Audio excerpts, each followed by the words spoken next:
Hi guys, it's Dave here from Metal Roos, and I have Daz from Benediction. How you doing, buddy? I'm all right, man. I'm all good. You? Yeah, doing good, doing good. We're just quick chat then, and it worked out we're obviously completely different times of the world, and you're heading into the warm, and we're Yeah, heading into the cool. yeah, man. Well, the sun's out. It's England, but we do get sun down here sometimes. Yeah, It's freezing freaking cold, though, I tell you. is it still? Yeah, mate. It looks nice, but don't get fooled. You're in there in the nice heated You know heated it, room. mate. Yeah, yeah, mate. All right, so all right, we'll start from the start a little bit. Obviously, it's a very quick interview, so we can't get too far into it. But 1989, you guys started. Yeah, well, we started about 86, 87 in various other bands, but Yep. 89 was when we first got our first deal. That's why we say we started in 89. That's when we got our Okay. deal off Nuclear Blast. Yep. And you've been with Nuclear Blast the whole time. Yeah, there's been no reason to move. I mean, Central Media try to get us, and Earache were doing their best to get us. But Marcus at Nuclear Blast just seemed to be more interested in the music than he was interested in the business. Yep. Because even to this day, we're not in this business to make money. We're not in this business to be superstars and No. all this shit. We're in it because we love it. And Marcus kind of shared that sort of that same sort of feeling. So we felt comfortable. And although Marcus is gone now, Nuclear Blast may be a huge company, but we still have our ties with the original people in there, and it's almost family. The contracts are really loose, and Yep. it's all really cool, man. It's dead cool. And that's what as musicians we want is that's how you want it to be. You don't want it to be a kind of dictatorship or that kind of thing. Well, mate, if it was a dictatorship, by now we'd have had keyboards, female singers, and blast beats. So we, Yeah. we don't take well to being told what to do. To be fair. Yeah. Which is good, and that's why the albums have been pretty consistent and good the whole way through. Yeah, that's part laziness. That's because we only know how to write one way. So it's although that people say it must be difficult to come up with new stuff. It's kind of not because we only know one way of writing music. We only know one style of music to do, and that's why we've not progressed because we don't want to. We're happy with what we're doing. We're happy where we're at. So death metal's already been invented. We don't need to invent it again.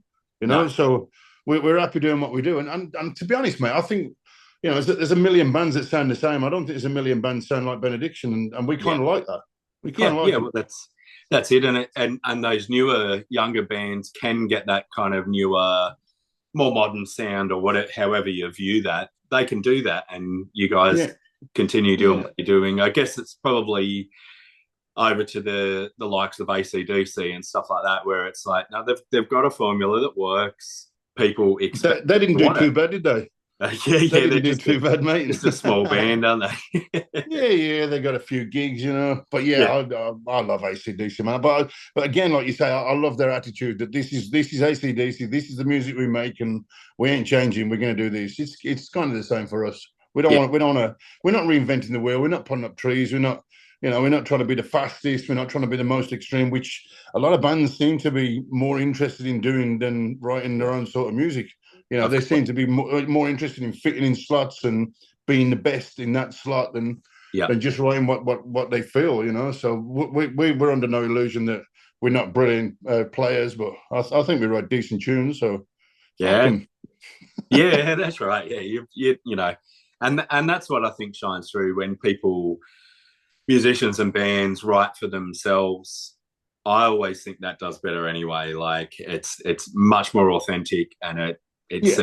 to really resonate with the proper crowd, the Yeah, proper. you're writing for yourself first and foremost, rather than writing for the industry or writing for what you're supposed to do. So instead of doing something you're not comfortable with, we are ultimately doing something we're all comfortable with. Yeah, We're not trying to impress anyone, apart from ourselves. Like I said, yeah, I don't like rock stars. I don't like people that think they're a better person because they're in a position because they're in a band. Fuck you, man. We're yeah, all lucky people to be doing this. So you yeah. take every day as it comes, and if you do what you believe, then if you're in this business to make money, then you ain't going to last 2 minutes. If you're in No, this business to be a superstar, then you ain't going to last 2 minutes, man. no, I still get enthused every time I get offered a gig or, yeah. whenever we get a new album. I'm getting enthused about doing stuff like this week. It's fucking awesome, man. I'm a lucky boy. Yeah, that's right. And I think that's an awesome way to view it, and especially for the amount of years you've done as well. I think to Yeah. still have that same attitude is Yeah, priceless. I don't think my attitude's changed. Yep. Like I say, I still get excited. I'm Yeah. still a 16-year-old boy inside. That's I've got no intention of growing up. My missus gets pissed off about it, but I Yeah. got no intention of growing up. I think they all do, don't they? Yeah, mate. I still don't know what I want to be when I grow up. I'm 57 Yeah. this year. I still Yeah. haven't got a clue. Yeah, same. Yeah, still turning up home from rehearsals nearly 10 at night, quickly running Yeah, to mate. get my That's it. iPad. Crack a beer open and Yeah, enjoy the rest of your night, man. that's right. The new album, Ravage of Empires. So it's due out very soon, yeah? Yeah. Next is it next week? I think it's next week. Yeah, Next week, yeah. 4th. Yeah. Yep. And the 2 tracks are available at the moment on. I was listening on iTunes anyway, but there was 2 tracks available. But absolutely killer tracks. I was Thanks, man. driving a lot today and just smashed them. It was like really wanted to Appreciate it. Thanks. yeah. Yeah, they're both very typical Benediction tracks. Mid-paced, sort of punchy, catchy, kind of. Yeah, they're very. I mean, there's a lot of different tracks on the album, but they're the two. I guess they're the 2 obvious ones that we needed to put out. Yep. But yeah, Yep. we're happy with it. Like I said before, our songs are fast, slow. Each song's different. We tend not to be the same because at the end of the day, mate, we got to stand up on stage and play it every night. So if we're doing the same old drivel every single day, the same songs, then God, man, you'd kill yourself, right? Yeah, it gets boring then, doesn't it? Yeah, of course it does. Yeah. Yeah, But yeah. I still get excited about playing. All the old stuff and everything. It's cool, man. I love it. It is, yeah. And then going over to some of the kind of production stuff and writing and stuff like that, do you still write the old way, go into a room and all write, or more modern?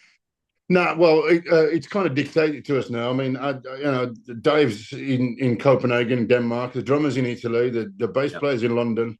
It doesn't matter how big the map is. Even if you get a tiny little map, they're still fucking miles away. Yeah. So we have a writing process that's evolved over the years and came the norm during COVID, where Rui writes a bunch of riffs on his computer at home and just sends them to me as if they're ingredients. Yeah. And then I mix that with my riffs, and then I basically bake the cake. Yeah. And then I send it to Dave, and Dave puts the icing on it, and then he sends it back to me, and then I decide whether it needs to be shortened or lengthened or whatever else.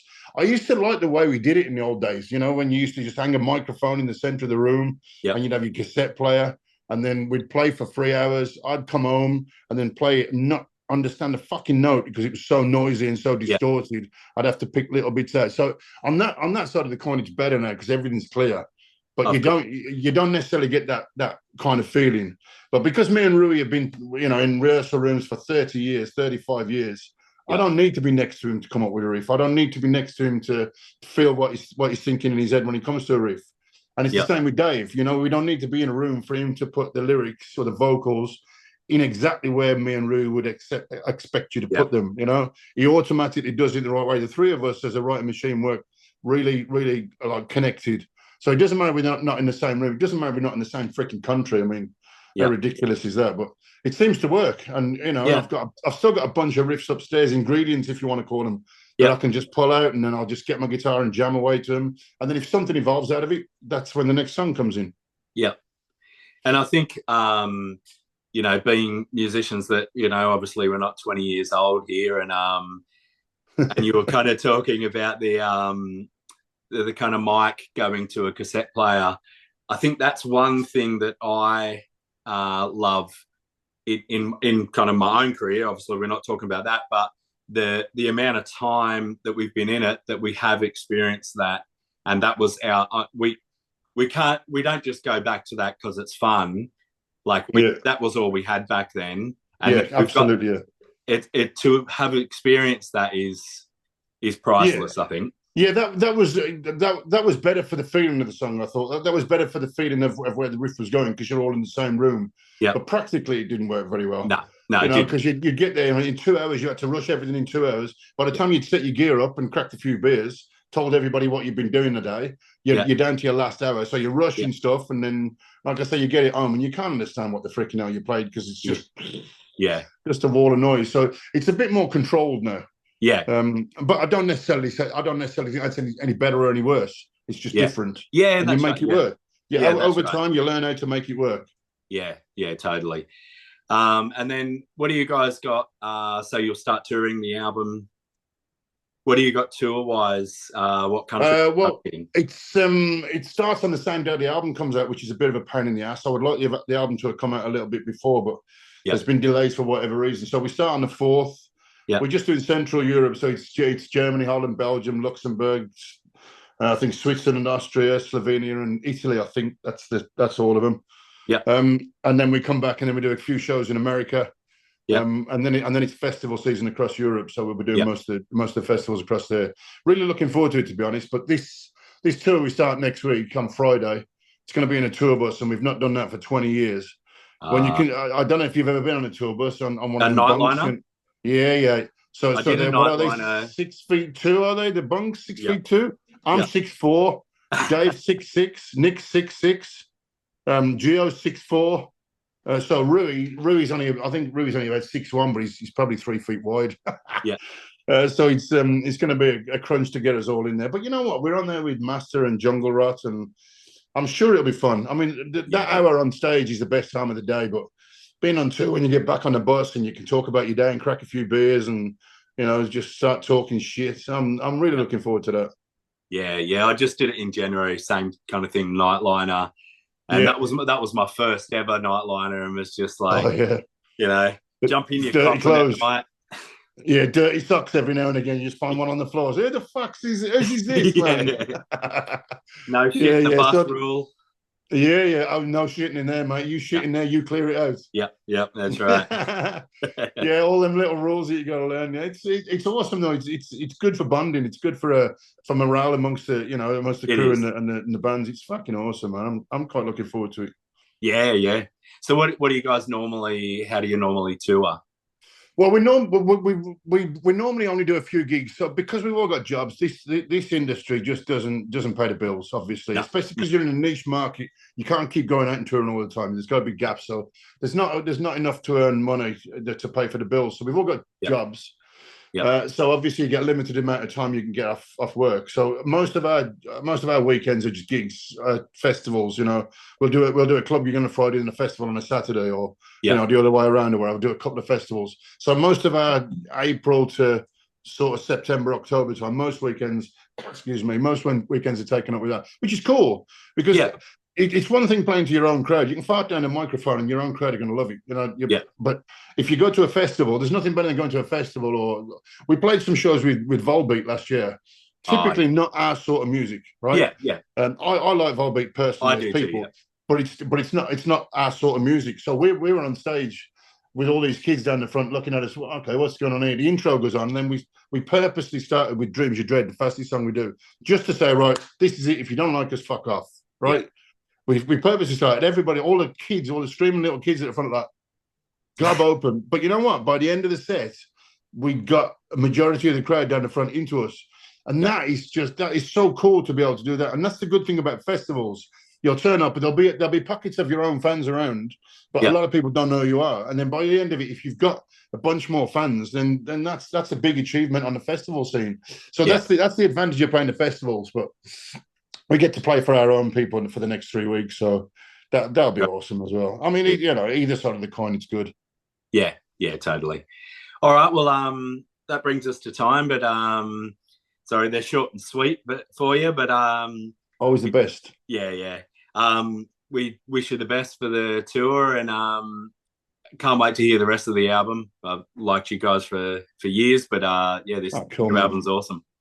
Thank you very much. I much appreciate it. And listen, thanks for all your support and the support of all the people listening in. So without you people, we couldn't do it. You know, we're not lost. Like I say, we're not doing it to be rock stars or mega rich. We're doing it because we love it, but we still couldn't do it without you guys. So much appreciate your support.